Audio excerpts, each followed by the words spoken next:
I wanted to lead off with the most recent news, which is that I know that Rihanna has a song on the upcoming soundtrack and everything like that, and she kind of came back into the game with this. How did that come together?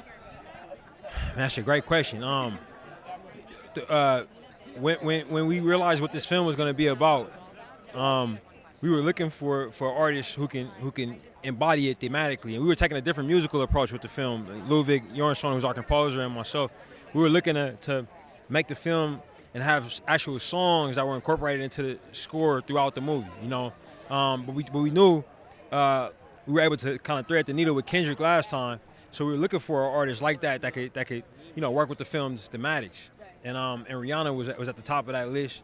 We were able to get just about everybody who was on that list. We were able to work with Tim's and a few other great artists that people will know about as the film starts to come out to the public.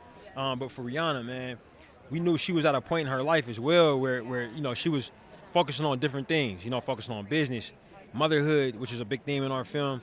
So we were holding out hope that maybe it could work out. And boy, it did it for this song. I can't wait for people to hear it. What was the process too? I know that you kind of had to rework and rewrite the script, especially, and chose to make grief and loss obviously a major element.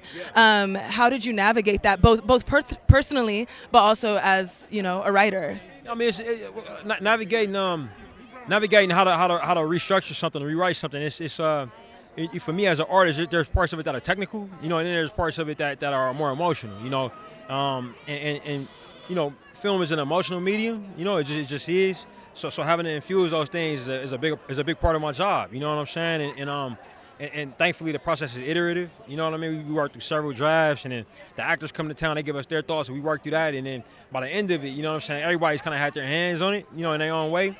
So the best way I got through it was by leaning on my collaborators. I had a brilliant co-writer and Joe Robert Cole, great producers, and Kevin Feige and Nate Moore and the rest of the folks over at Marvel. And we just got through it together. What do you think Chadwick would have thought about this film? And did you work with his family at all on the sequel and just sort of speak with them just about his presence?